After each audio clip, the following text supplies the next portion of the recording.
Okay, let's get started. So welcome everyone. My name is Ellie Amkraut. I'm a program manager at the African School of Economics. I work with the team on the HASPERE program. And today, we'd like to welcome you to a short informational session. The session will start with a short presentation. We have some faculty and students here to present from both the African School of Economics and Hunter College. And then hopefully we'll have plenty of time for questions and answers from anyone attending the webinar. One thing I'd like to note is that the meeting will be recorded and we may post it online. So please be aware of that. Thank you. Let me just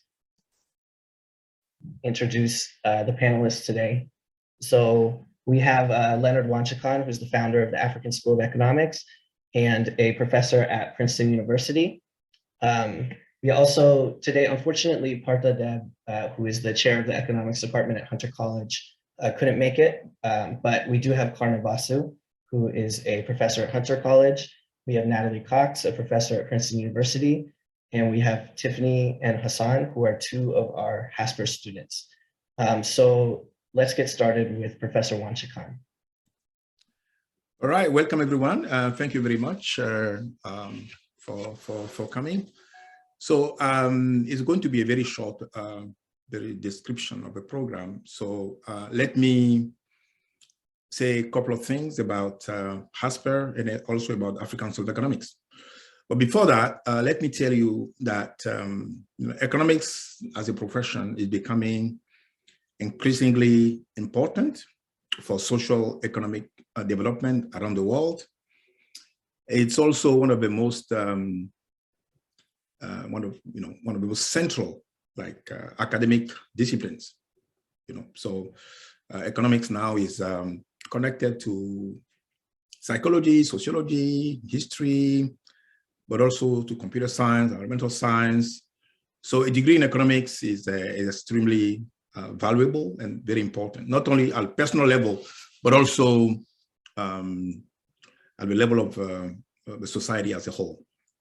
So, but then we have a very serious issue of representation in the profession. So if you take a top program, any top program, for instance, in economics in the US,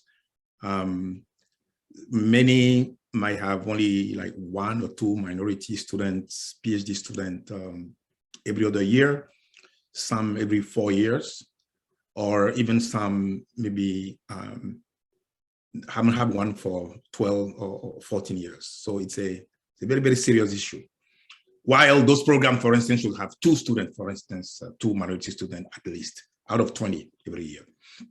So to deal with that, we set up the HASPERE program, which is a 2-year master's, and it's happening in New York City.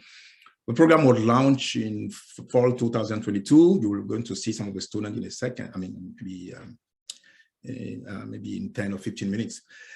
And everyone can apply, but we strongly encourage, in light of what I said earlier, but particularly, Black, African Americans, underrepresented minority students are encouraged.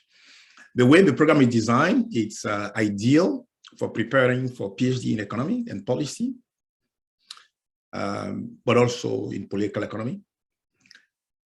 And because it helps gain quantitative skills that are essential to succeed. Next. Next. Okay. So it's not, the way the program is designed is not really, it's not your standard pre-doctoral program. Most doctoral programs are basically glorify research assistantship. In this case, it's actually a master's program, and the goal is to build a robust pipeline for the next generation of diverse and productive, academic leaders. And key feature of this program is the cohort environment, because in contrast to a pre-doctoral program where you are only 1 or 2, working with one faculty. Here you have a critical mass of students, so a cohort, and so it facilitates interaction between students themselves, to build some kind of cohort effect. It also offers a unique opportunity for mentorship, not coming from one faculty, but coming from a number of faculty, a group of faculty, and we are going to say in a second, not just from ASC or Hunter College, but also from other universities, other universities on the East Coast in particular, and also opportunity for research. Those are the three important components of HASPERE. So next. Okay, so what are the key strengths of the program? So as I mentioned earlier, it's structured in a way that facilitates interaction between students and also between a diverse set of faculty. The program is enhanced, and you have mentorship and teaching by top scholars. But then we also have the camps and workshops to strengthen the skills of a student in one particular area or some particular areas that's of importance. Because it's an international program, you also have global perspective in a sense, because African School of Economics is based in Africa and now in the US. And then we have students coming from all over, North America, Latin America, the Caribbean, and Africa, and also Asia. So it has a truly global perspective. And, it also it gives the opportunity for coaching to better prepare for PhD program and also for professional success in the future. But an important element as well is the fact that unlike many other master's programs, it's really, really, really affordable, in a sense that maybe at least half or around half of the typical master's program, despite the fact that, it's a master's, it's an enhanced program. It's a program that can help your professional career if you want to, if you want to work outside academia, but also get into PhD program and to become an academic, so it's very, very, very affordable along those lines. Next. So yeah, so let me finish by talking to you about the African School of Economics. The African School of Economics was set up with the support, the general support from Princeton University in 2014.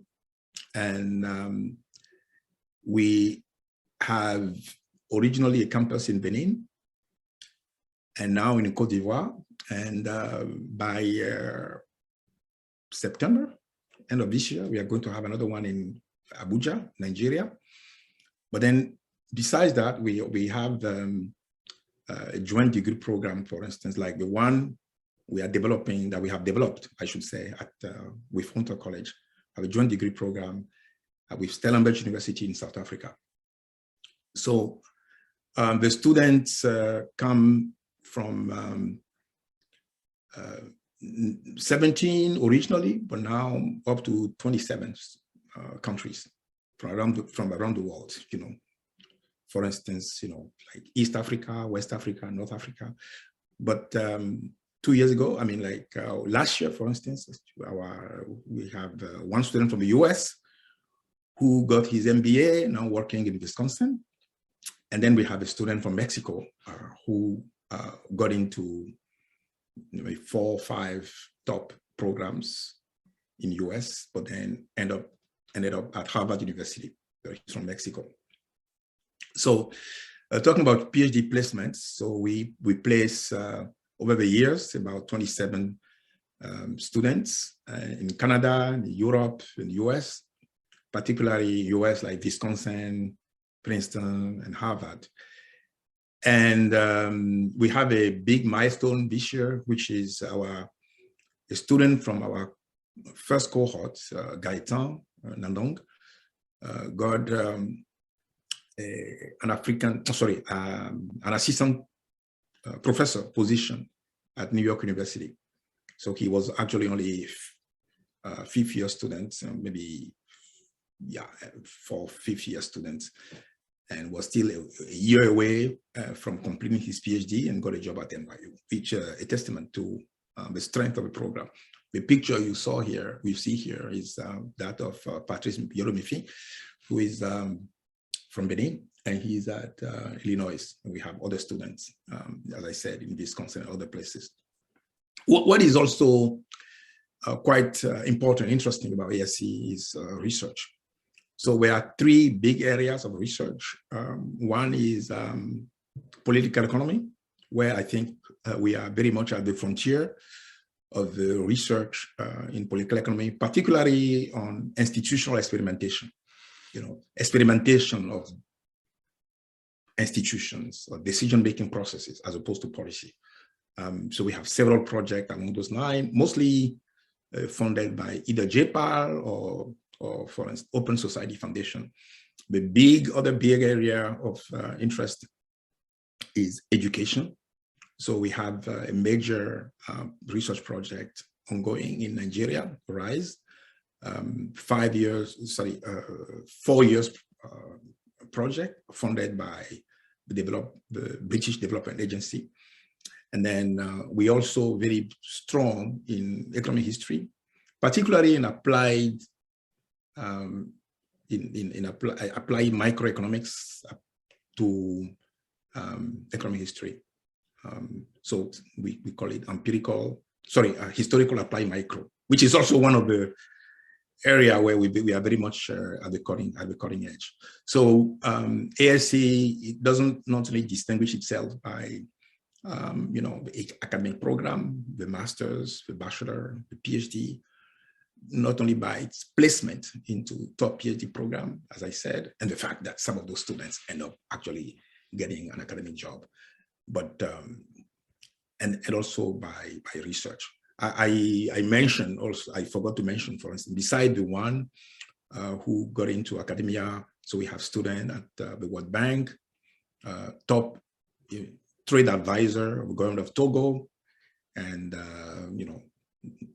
research managers at JPAL, IPA, and so on. So the placement record of the school is about 90%, from 85 to 90%, depending on the year. Okay, so that's my short overview of the program and then the African School of Economics. Thank you very much.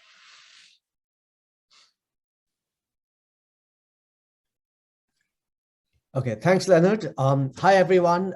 I wish I could see you all face-to-face or even face-to-face over Zoom, but I suppose the webinar format doesn't permit that.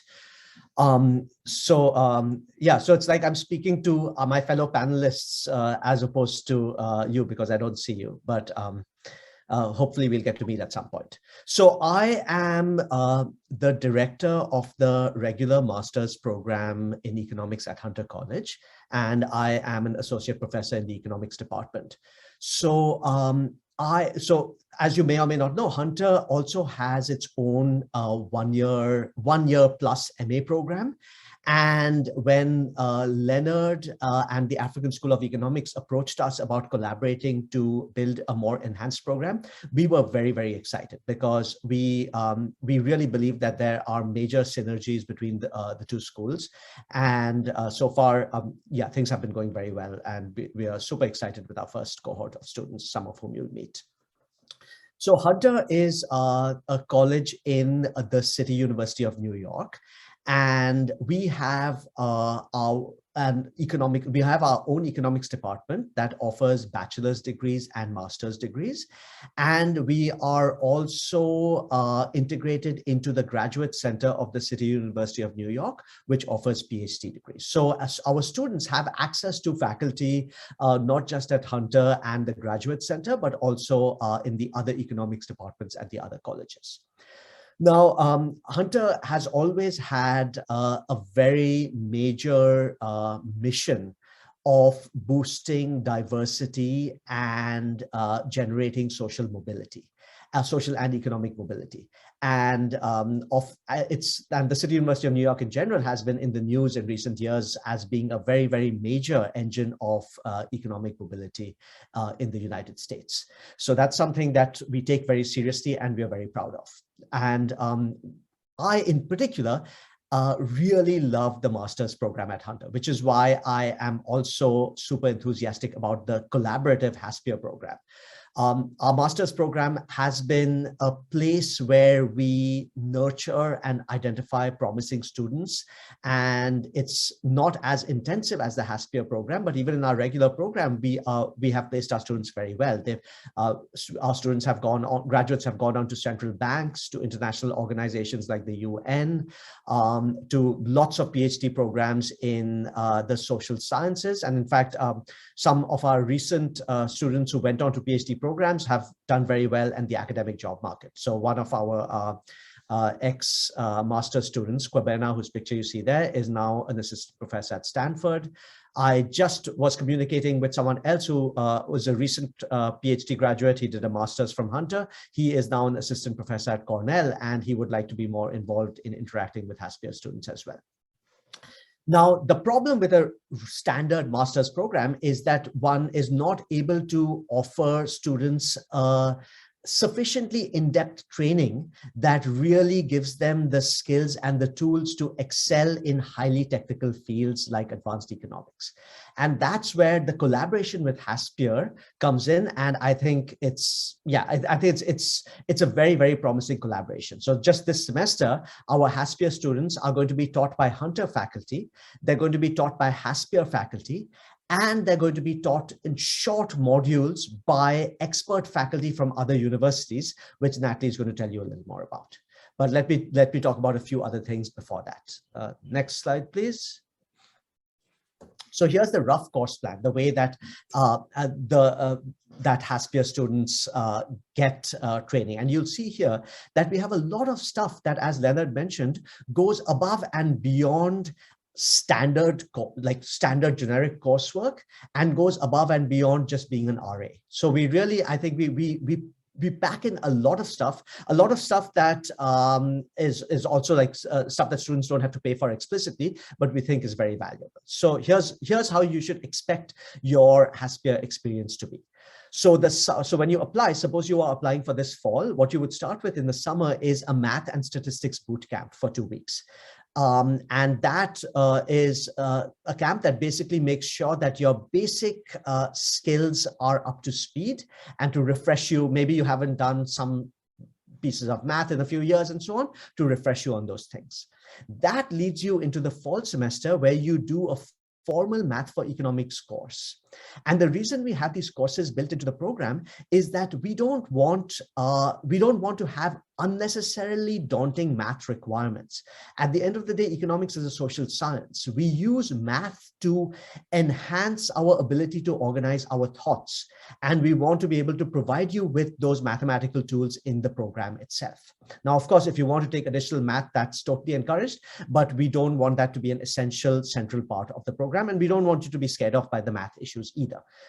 So we have our own Math for Econ course. We have the microeconomic, the theory sequence starts with micro theory. The econometrics sequence starts with the first econometrics class. And we also have something, what you will see, what's listed here as additional topics. Additional topics are those that are taught by guest faculty from other universities.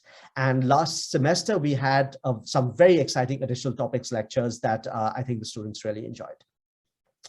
Then I'm not going to go into detail with everything, but basically in the winter, you start to learn how to do empirical research.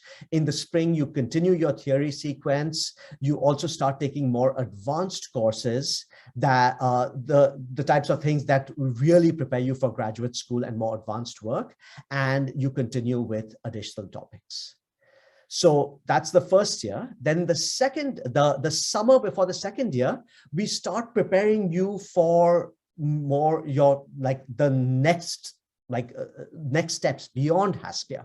So we give you an academic writing workshop, and we prepare you for the GRE. The GRE is an unpleasant but unavoidable requirement in the path towards applying to graduate school. And we think there should be no reason that you don't totally excel in that, and we will help you with that as well. Then you continue in the fall of the second year, you continue with your regular rigorous curriculum. So you do more advanced econometrics, you do more advanced macroeconomics, you study economic history to always remember the big picture context in which we are doing our modern economics work. And you also have more additional topics. Then the rest of your time is primarily allocated to doing your own research. So this is where you will do your own thesis, and you will potentially collaborate further with faculty at the ASC, at Hunter, or beyond that you have come to know by this point. And so that rounds out the program. What you'll see, what you'll see, and hopefully the students can corroborate, is that you're going to get a lot out of it in these 2 years of training. Okay, so that's it. Now, Natalie is going to take over from me, but I just wanted to remind you, you can put questions in the chat, but it might just be more collegial for us to actually chat voice to voice at the end of this. We'll keep a lot of time for that. So hold on to your questions or throw them in the chat. Okay, Natalie. Thanks, Karna. Hi, everyone. My name's Natalie Cox, and I'm on the collaboration team for HASPERE, but unlike the other speakers who are from Hunter and African School of Economics, I'm actually coming in from another university at Princeton and helping out. So I wanted to talk a little bit today just about the faculty members and about the collaboration that HASPERE has with individuals outside of the direct core teachers at on the HASPERE team. So here you can see a little bit of the type of or the list of people who'd be helping teach those core classes that Karna just went over. So it's a combination both of Hunter professors and professors at the African School of Economics. I think it's a very well-rounded team covering a lot of different fields and specialties, et cetera. I think one of the really nice things about HASPERE, though, is the fact that we've done work to reach out to individuals at other institutions in the United States and beyond, other top economics programs, et cetera, who also can definitely acknowledge and want to kind of help support this effort to increase diversity and increase the inflow of students from different backgrounds into their PhD program. So there's a lot of positivity and support in general in the economics community for this type of program, which, as we've heard, is so unique because it's this really specialized kind of pipeline program for the PhD. And it's more than just a pre-doc, it's more than just a preparatory master's program. It's kind of this combination of the two. So it's getting a lot of traction and attention, and people are very excited about it.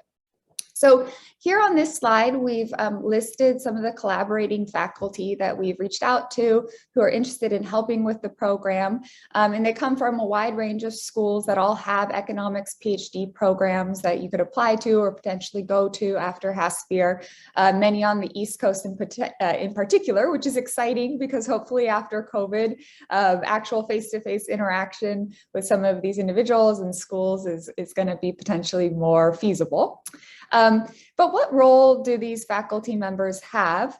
Well, I think there's many different opportunities for collaboration here. As Karna was mentioning, in addition to kind of your core classes that you're going to take at Hunter and ASE, which are so important because again, it's almost like a practice run or kind of a preview of very much what the first year of graduate school would look like, going through your microeconomic classes and your econometrics and your macro classes.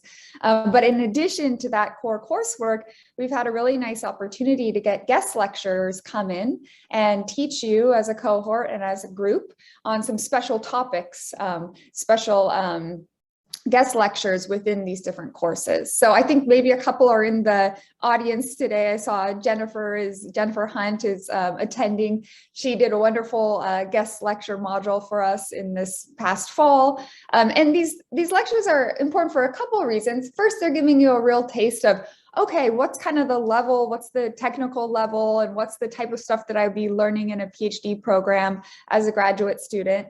They're also just an opportunity to kind of learn and be exposed to new topics that you might not cover in your basic micro theory class. And they're also going to give you an opportunity to meet people and faculty members at different schools, reach out to them, talk to them, potentially form relationships. So that's really exciting, and I think a nice aspect of the program. I also want to say that I think many of the people who we've been in contact with are also open to serving as mentors to students or providing research opportunities for students. So as Karna was saying, you know, as you're getting into that second year and you want to do your thesis or you want to do a research project, I think they again are going to serve as a nice resource for that. And again, these names listed here, they come from a wide, or they span a wide range of fields as well. So I'm sure you all have very diverse research interests. And so we have people here in public and macroeconomics and development economics, et cetera, that you can talk to and reach out to.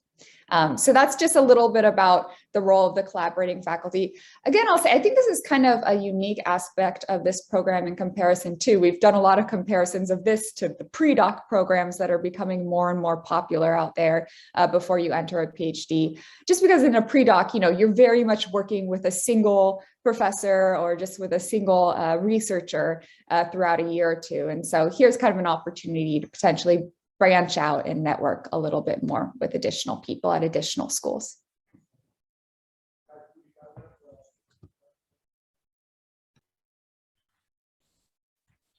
Hey, I'm Hassan. I'm Hassan Meite. I'm a current student at HASPERE.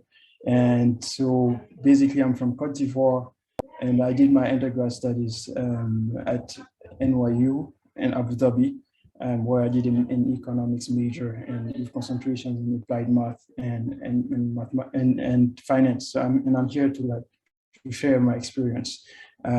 So basically, my work and research experience upon graduation led me to endeavor to pursue a PhD, right? And I was lucky enough to be admitted to hear about and be admitted to HASPERE, and which for me was a perfect stepping stone into that objective. Why? Because HASPERE is a program that is actually focused on getting interested students admitted to like solid PhD programs. And that comes with the mentorship and the close contact with faculty from the African School of Economics, from Hunter College, from other universities like Princeton, NYU, Columbia. And that is really essential for any PhD candidate's success. So these were my expectations, and these were met indeed, because so last year, so briefly what I've done, I got to start working on 2 different research projects with my professors, hopefully wishing that one of them leads into a thesis, and also already started getting advice on applying to PhDs, and also had the opportunity to to follow extra microeconomics modules with Professor Jennifer on immigration, and Professor Sylvain on class discrimination from Professor Sylvain from Princeton, and also a microeconomics class on module on antitrust policies from a professor from NYU. So it has really been rich, like dense and rich academically, and also the cherry on the top has been the supportive cohort of HASPERE students. So currently we are 7 domestic students and 5 international. It's been a great experience going through that first semester with them, and also this really formative and nice experience of being and living in New York. So really that's about it and about my experience. And I'm gonna leave the floor to Tiffany, who's gonna share her experience too. All right, thank you, Hassan, so much for sharing your experience. Hi, everyone. My name is Tiffany Furman. I'm from Brooklyn, New York, and I'm currently a first-year HASPERE student, just like Hassan. I recently graduated from Hunter College with a degree in economics and a certificate in public policy, just to give you a bit of background on me and my experience. So just piggybacking off of what Hassan has already mentioned, and as Professor Basu has already mentioned, as HASPERE students, we do have to take extra courses. And at first it might seem intimidating or daunting when you're looking at the map. However, these extra courses in the modules really do enhance the curriculum, and it makes it so that we get a much more well-rounded experience. Personally, I found that the seminars and the modules that we get to attend are helpful in seeing how economic theory is used in practice, because we get to see applications of it in different papers and how they're applied in different fields of economics. They're also helpful because we do get to hear and learn from professors and people who work at other institutions, not just at Hunter or ASC. And the visiting faculty and speakers I've found are very open to discussion with students, and they are more than happy to answer any questions about their research, the field of economics in general, or even questions that you may have about pursuing a PhD and figuring out if that's the right step for you. So as a HASPERE student, there's access to a much wider network beyond just Hunter, and I also feel that within the program, we do get a lot more support. To speak more on the student experience, like Leonard mentioned, being in HASPERE provides a cohort within a cohort experience, I like to say, because you take classes with regular master's students at Hunter. However, you also have your HASPERE cohort. And within the cohort, you're surrounded by people who have similar goals to you and are taking the same courses as you. So it makes it easier to discuss coursework with them, economic theory that you may be having trouble with, and even research ideas that you can bounce off of each other.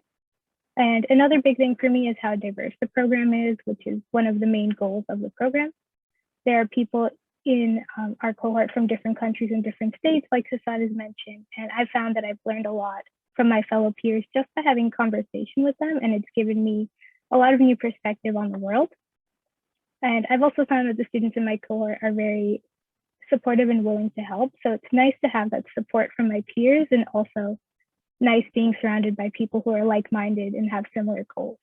And I think these are just some things to consider when thinking of the experience that you want out of a master's program, and something to consider when thinking about applying to HASPERE.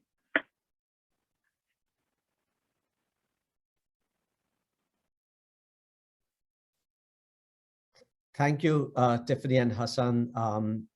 I believe I'm taking over these slides again. It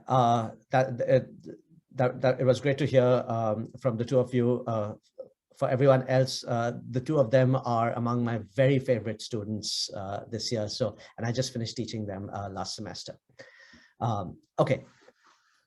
So a couple of things. One, as Leonard mentioned early on, it's one of the strengths is that this is a very serious program at a very, very reasonable cost. And the reason that it costs so little is that the official rates charged by the city university system are extremely low, and that's because it's the university is designed to be accessible to as wide a set of people as possible without financial constraints being a major obstacle. So what that means is, so don't take these numbers as literal precise numbers.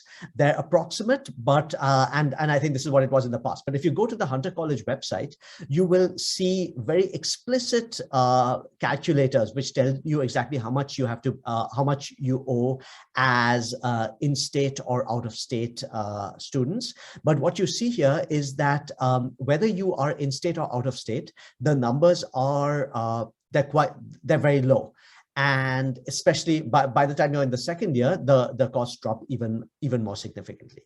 And then there is the ASC tuition component, which is which we are still in the process of formalizing exactly how much that will be, but the rough numbers you see here should be, you should see this as sort of the upper end of what you would probably expect to pay for the program. Okay. And in addition to that, so one is we are very convinced that even if you were paying your own way, it's a very, very good program to be in. It's a very good deal.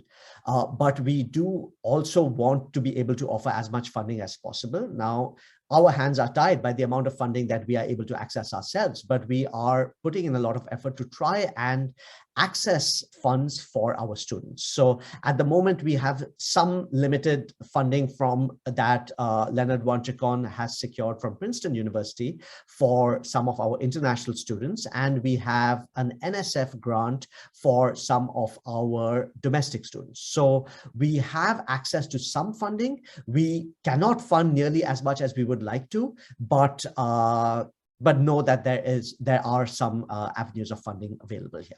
And of course, there's additional financial aid that you can look into depending on where you're coming from. You should be looking at organizations in your own country, international organizations that operate in your country, and so on as additional sources of aid. Okay, and to apply, the application process is fairly straightforward. You should put in a formal application through the Hunter College Graduate Admissions website. You should also send a copy of your application to HASPERE. And that way we will have teams from both Hunter and the ASC reviewing your application. We will start reviewing, so the official deadline is April 1st.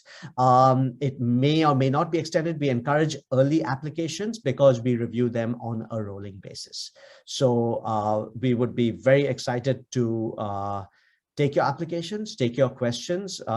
Let's open it up now to questions. And of course, you can email any of us if questions come up later on as well. I think that's the last slide for now. Yeah, and I can see that Cho and Ellie have been adding stuff in the chat, information in the chat as well. Okay, so let's open it up.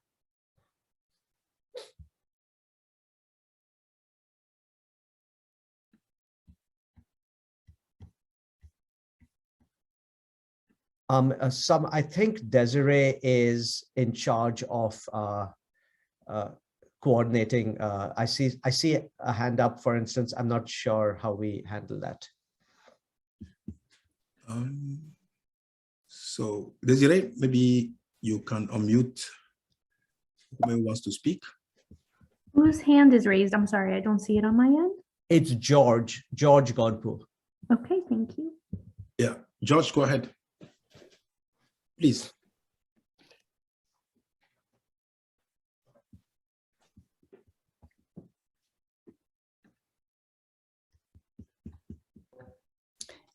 Can the attendees talk, or do they need to be panelists? Right. Yeah. Right. George, can you put in the chat? Are you not being able to speak? You can unmute yourself. You are muted. Yeah, go ahead. Okay. Yeah, my name is George Ganpu. I'm a faculty at Ramapo College of New Jersey, and I'm happy to be here. I think the program sounds highly interesting, especially the kind of exposure that students are getting with respect to the mentorship, especially. And I wanted to know how the ASE program is conducted. Professor Leonard? Yeah, Leonard Wanchicon, yeah. Yeah, I talked about campuses in Benin and in Cote d'Ivoire. Yeah. And now there is this collaboration with Hunter. Yeah. So is it that the ASE, is it a virtual university, or is it a virtual program? And with respect to the HASPERE program, although the financial costs look low, but looking at economic conditions across countries in sub-Saharan Africa, where there are some highly interested students and well-talented students, I wonder whether you can apply to the program without any ability to fund, just Yep. rely on the possibility of getting a scholarship. Okay, great. So let me answer very briefly. So, okay, so ASC is based in Africa, okay, and 2 campuses now, and possibly 1 additional campus in Cote d'Ivoire. The costs is roughly 5,000 a year on the continent. Okay, but now on top of this, and those are on, we have campuses, we have about 30 to 40 master students a year in Benin, and we also have about 10, 15 students in Cote d'Ivoire for masters of the past 2 years. Okay, now ASC has joint degree program with 2 universities, one in South Africa, so that's different. That's going to start this September. And then this one. So if you are in Africa, you have 2 options. You can actually attend, you can actually apply to get into the master's program in Africa. And those programs are doing very well. So that's why we placed about 5 students from this program in top PhD program annually in the US. And then one of those students, as I said, just got a job at, after coming to Princeton, got a job at NYU, So we have one that got into Harvard last year as well, let alone going from go to Houston, Wisconsin, Illinois, and so on. So it's a great program based in Africa. Okay, but now we have this partnership with Hunter for 2 reasons. First, so that we can expand the ASC model that works so well in Africa internationally, so that the kind of contribution that we made to diversity coming from Africa, we can make similar contribution in the US and among the African diaspora in particular, So that's why we set up this joint program. It's primarily for students in the US, in the Caribbean, in Latin America, but some exceptional students, for instance, from Africa can also apply, So they have, if you're in Africa, you have 2 options: either go to ASC, Abidjan, Benin, or Nigeria, but you can also come here, So, so this is how it is. And in terms of cost, I think Kana has already gave the numbers. It's really, really, really cost effective, not only compared to other programs, but also given what it costs to us to run the program, So because most of the faculty who are involved, many of them are teaching more or less pro bono, so that they can actually, did I say most? All of them are teaching pro bono so that they can actually make the program affordable. Now, for the program in Africa, there is an article by The Economist. They call it No Frill Education, because it's the program in Benin is maybe costs maybe 70% less than similar programs in Africa, So even within Africa, ASC is known to be really, really cost effective. So we strive to basically apply the Hunter College model within Africa by offering a high-end program, but at only fraction of the cost that other universities, private universities in Africa, not just here, but in Africa, actually apply because of the mission of the school. Anyway, so if you look, for example, from the student I brought here, the vast majority come from low-income families, like not even middle class, so which is a testament to our ambition, to make a high-end, cutting-edge education program affordable on the continent. Yeah, thanks very much for your question.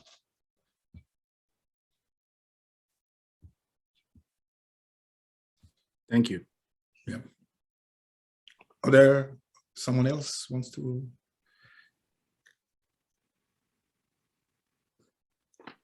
So I saw many colleagues. I mean, like for instance, I saw Basiru, who is the dean of the Abidjan campus. So he's here.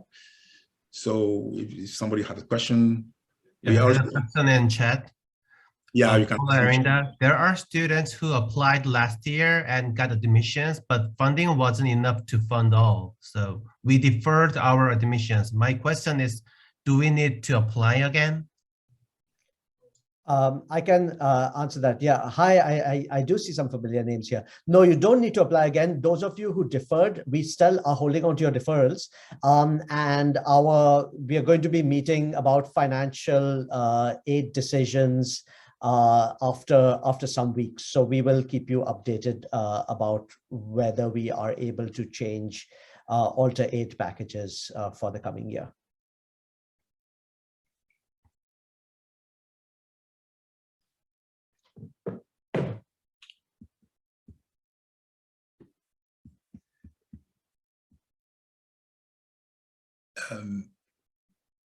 We also have we have Musa Blimpo. He's here, who not the former student of ASC, but is one of mentors of many of the students coming from Africa. So he's here.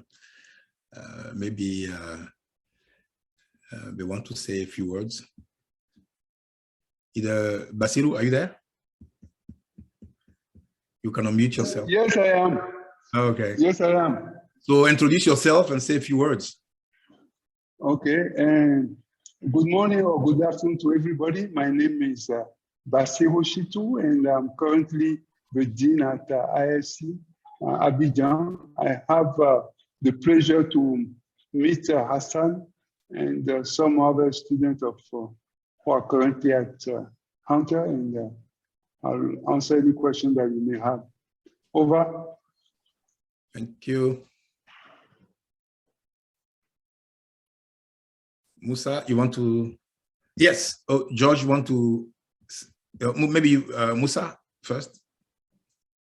Yes, not much to add, just here to show support. And if I may add just one thing, is to say that beyond the faculty and people directly leading the program, that the students should also know that there's a broader network available. And I'm personally available if anyone had questions and that they would like to discuss in private. So and I think maybe over time you could even think about formalizing something like that that would allow a student to have all this broader network that is around the ASC and the program. So that's all I would like to say, and great to see everyone. Thank you. And I think Eduardo and George has another some question. Eduardo and then George. Eduardo Fernandez. You can unmute yourself. Are you there? No. Okay. Maybe George, you have an additional question. Please unmute yourself. Or maybe we can do it for you. George, can you hear us?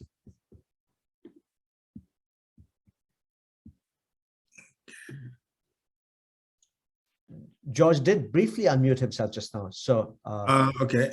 Maybe there's a technical issue. Okay. Can you hear me now? Yeah, we can. We can. Yes. Okay, I had a question about the campus at Cote d'Ivoire. Cote d'Ivoire is a neighboring country to Liberia, where I'm from. Mm-hmm. And I think it's accessible, you know, it could be accessible easily to students from Liberia. So I was wondering the language of the presentation in the Ivory Coast, whether, because I know Cote d'Ivoire, which is French speaking, so I don't know whether they're teaching in French or they're teaching in English. Okay. And I can answer. Yeah, go ahead. Yeah, another question is, I have served as a mentor to some students who have gone on to graduate programs, and a number of them have gone to directly from the undergraduate program to PhD programs. Mm-hmm. And so first I'm wondering how I can help in the expansion of participation in the program. Mm-hmm. And I mean, how can I help? How can I get involved? Okay. In contributing, whether it's funding, donations or whatever that I could do to assist the ASE as well as the HASPERE program. Yeah, fantastic. So let me start with the last one. So we'll be in touch. There are opportunities to donate to students. This year we had a faculty who is originally from Pakistan, who contributed significantly to the program to provide funding for international students. So through a donation to African School of Economics. So we also, for instance, we raise money for to cover application fees when you want for students wanting to get into PhD or to get to take GRE and TOEFL test for some students based on the continent. And we are even international NGO, for instance, who supports undergraduates or graduate students, in Africa. So I remember, for instance, the father of our American master students, I think gave 10,000, for instance, towards scholarship for students in Benin. So yeah, so I think there are a lot of opportunities for donation. So the ASC staff, the HASPERE staff can be in touch, for the next step. Regarding the language of instruction, the master's program in Benin and Cote d'Ivoire are in English, but we also have an undergraduate program which is bilingual. So they start French first year, or start second year, it's French, English, but then third and fourth is in English. So it's in English. So we had 3 students among the alumni of ASC Benin. We have 3 students from Liberia, and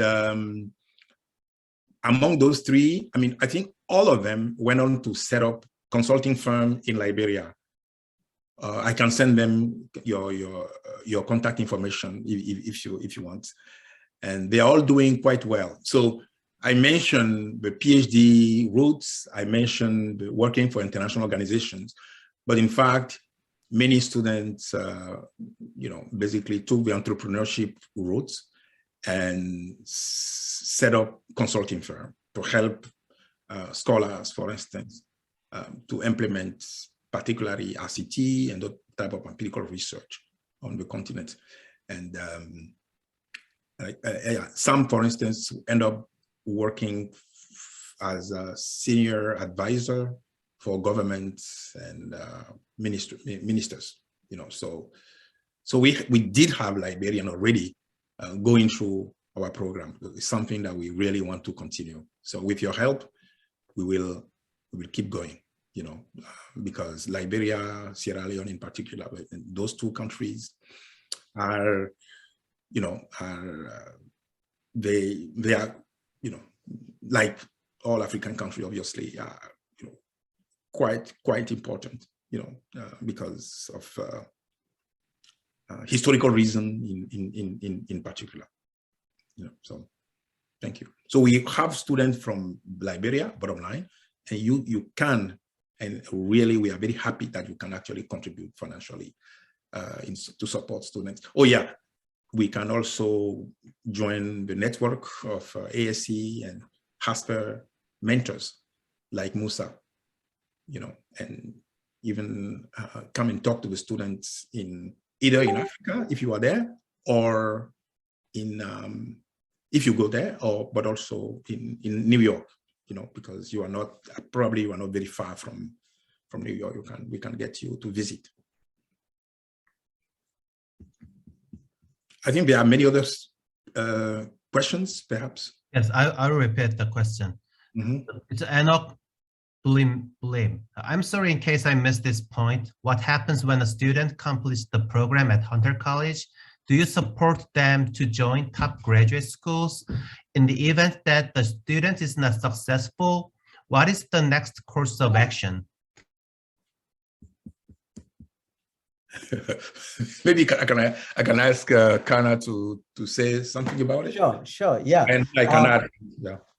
Yeah, so first of all, a very important goal that we as faculty in the program have is to get students into serious graduate programs. So that means that we're going to work with you individually to make to help you with your applications.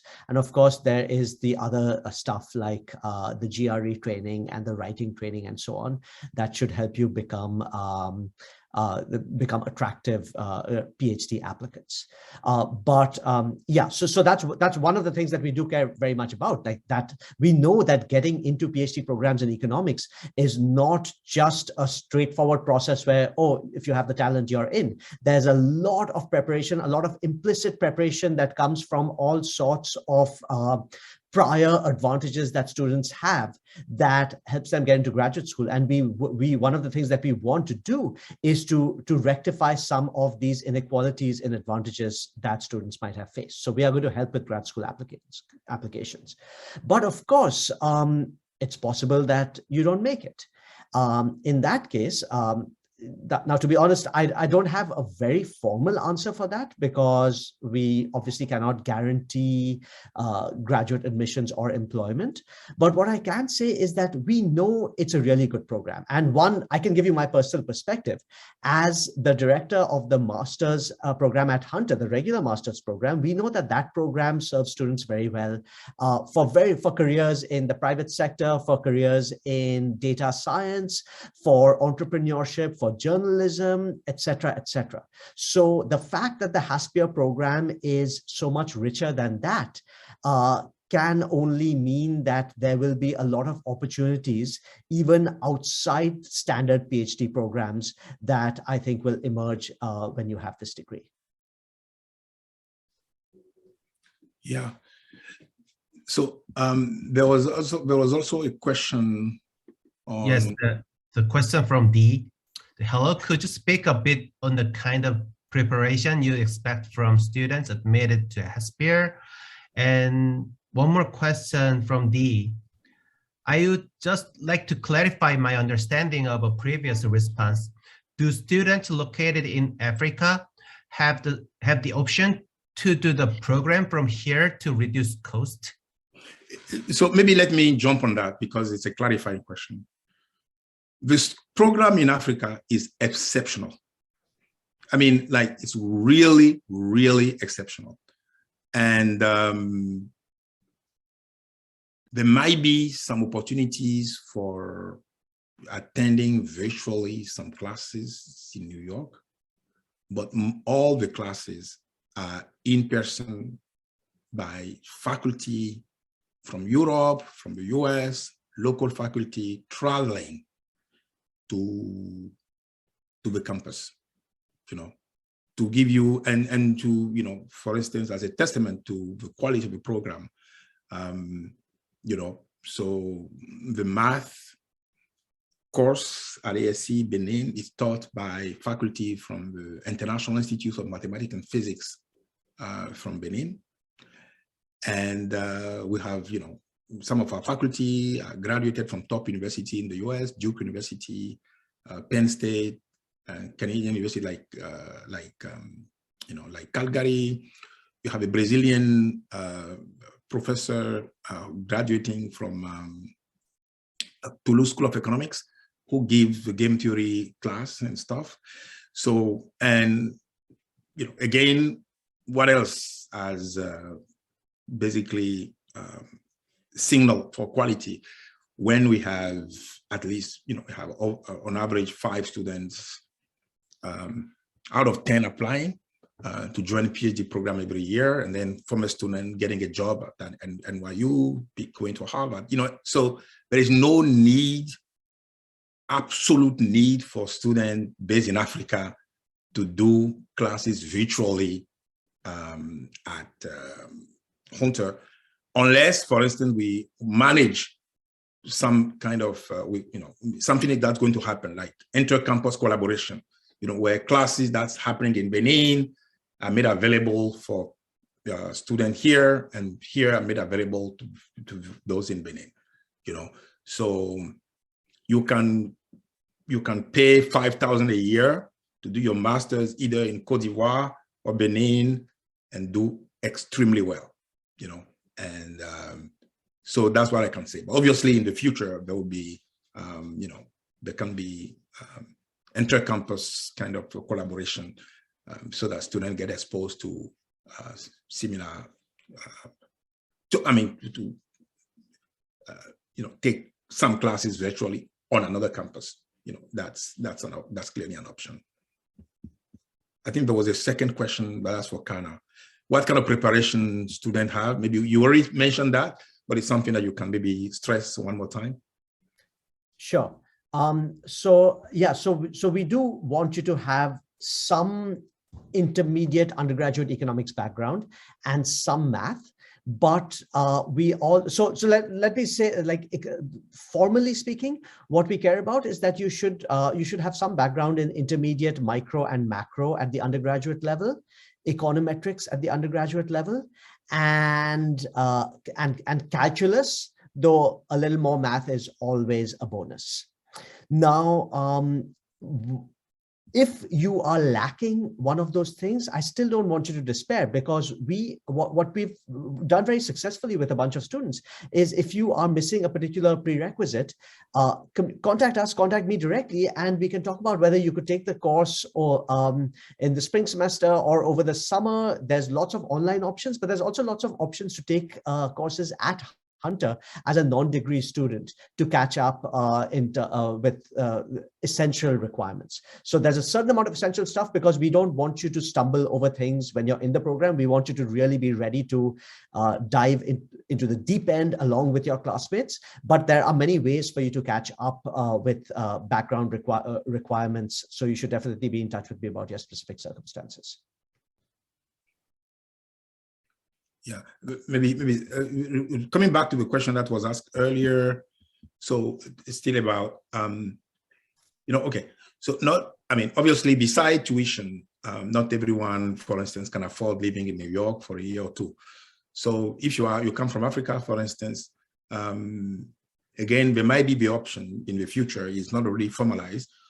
We can have students spending a year in Africa, a year and a half, and then come and spend a semester in Harlem while we are applying to get into PhD program. Those are things that we can arrange.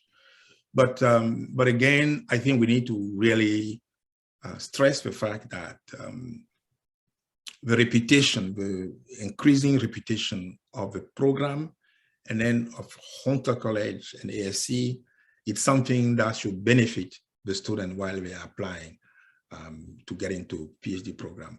And then looking ahead, it's also more and more important to know that you don't have to graduate from Harvard, MIT today to be highly successful in academics, So this is also a myth that we need to debunk, like, for instance, even if you look at the Harvard faculty, for instance, or Princeton faculty, for instance, you have people who graduated from UBC, people graduate from Bonn, people graduating from France.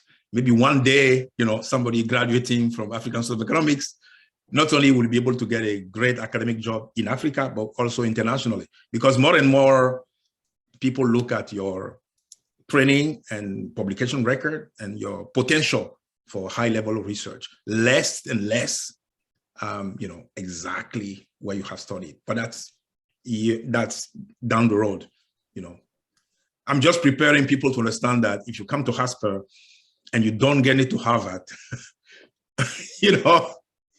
is far from being the end of the world. You can still be highly, highly successful. I joke that I come from Northwestern, it's a good program, but it's not Harvard or MIT. I remember when I applied, I asked someone that I am going to apply to Princeton.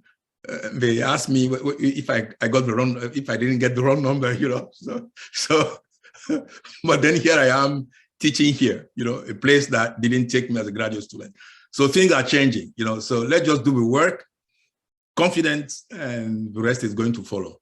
Yeah.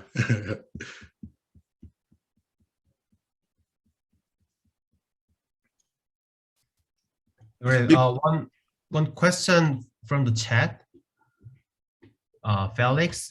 Hi, dears. I'd like to know if the courses will be virtual or not for students attending in Africa, Benin, or Cote d'Ivoire. I think I already answered that question. I read it. I answered the question by saying, yeah, there might be options but we make sure that each campus of the campus in Africa at the level that is required to be successful. And I think we have proven that. But obviously, we can still make sure that the campuses are connected in terms of getting students to attend courses virtually or seminars and conferences that's happening on one campus available to students from other campuses.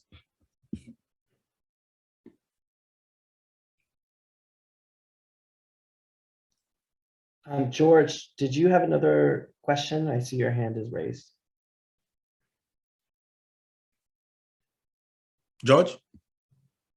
No, I try to lower my hand, but no, I think I don't have another question. The only thing I like to stay in touch. I hope that I can get more information on that network.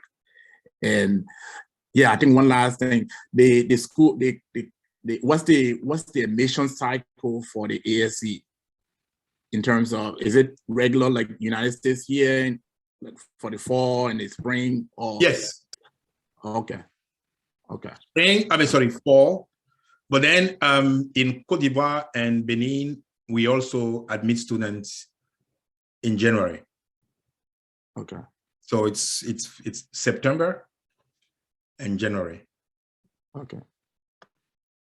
Yeah. Okay.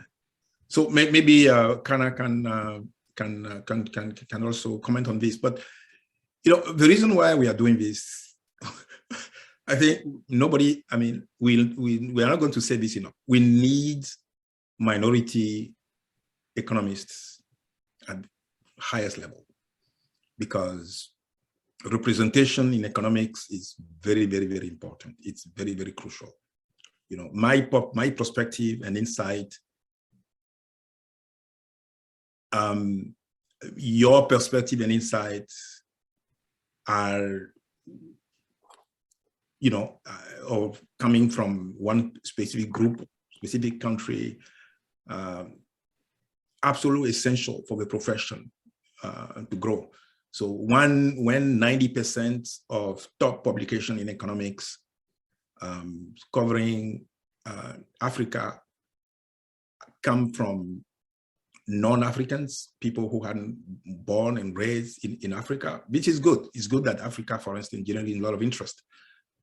But only 5 or less than 5% of native African being part of this kind of, that's a problem. And the way it happens is just more and more of us getting to PhD program, graduating, do the work. Enough complaining about the fact that we don't have representation. It's not going to happen by itself. We just have to get people in PhD program, train them, get them there, and people must want to do it. People might be committed to do it. And we are going to, this is how it's going to work, So what we are doing is for a much bigger goal. not just helping push people through an academic career much, much bigger. Yeah, maybe Kana want to say something along those lines as well. No, I'm in total agreement with Leonard. And in fact, a lot of economics research provides the most compelling evidence that the profession itself and other related professions are not purely meritocratic. That the extreme concentration of traditionally privileged groups in these professions is not the result of some meritocratic systems. So that creates this even greater urgency that we've got to fight this. And yeah, I mean, I think like we as faculty in the program are all on the same page about this. So about the need to fix this problem of underrepresentation in academic economics. Yeah. We do have one more question in the chat from D. It's, would students be able to test out of some courses? My undergraduate program allowed me to take the first/qualifying year of the MA program. So I can address that. So I basically, in order to satisfy the Hunter College end of things, I think you get to test out of you get to pull in up to 3 courses from outside, but I think there's also an appeals process to substitute more than that. But at least like if it's a matter of 2 or 3 courses, it's pretty straightforward, I believe, where if we think that you have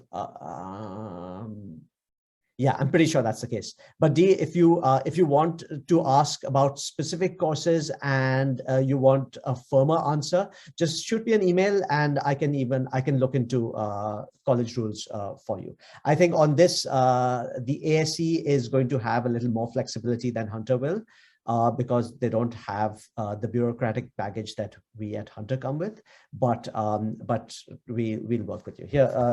I think Joe or someone might have already given my email address, but here it is.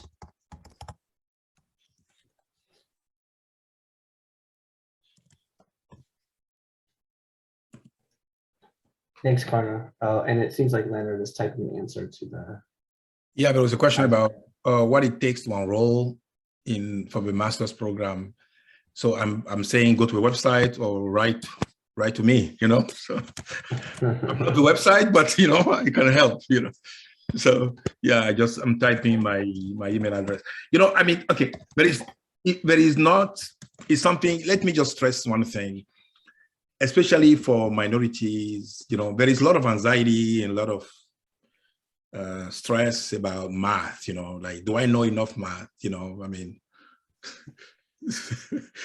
yeah, and I think that there is you know, I think the profession scare people about math more than it needs to, because, you know, mathematical economics or econometric theory that require a lot of math are only a small segment of the disciplines that you can cover in economics, you know. Economic history, which is thriving, you know, like together with 3 colleagues, we are doing a lecture. I'm going to send you to all of you the link for that. You know, we were expecting about a couple of hundred people signing up to take the class. And as of yesterday, we have 20,000 people signing up to take the class, you know. So, and because of the topic that we cover, you know, development economics, for instance, it's not about math, it's also about insight. You know, there are things that you have observed, things that you have seen, that will push you very far in terms of understanding why some countries are poor and others are not, you know. And behavioral economics, for instance, you know, and financial economics, you have the technical part, but you also have the non-technical and, you know, intuitive part, you know. So I just encourage everyone willing to apply not to be discouraged by maybe you know, the lack of preparation that we might have in math, but on top of that, not get lack of, mathematic presentation deter you from applying to a program like this. And as Kana have said, the goal, if you apply to get in, then you can have math camp and other type of training to get you a little bit close to where you need to be able to apply to PhD program.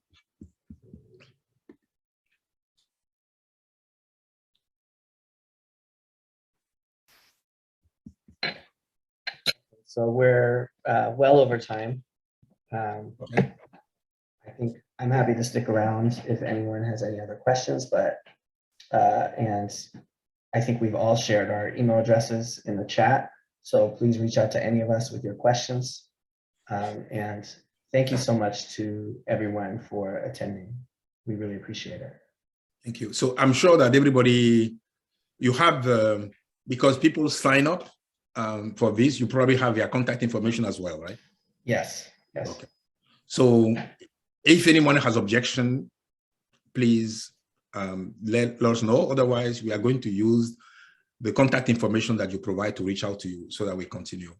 And those who are not applying, who are supporters and would-be mentors, please share the word around you so that we have a good number of students for the next cohort. Yeah. Thank you.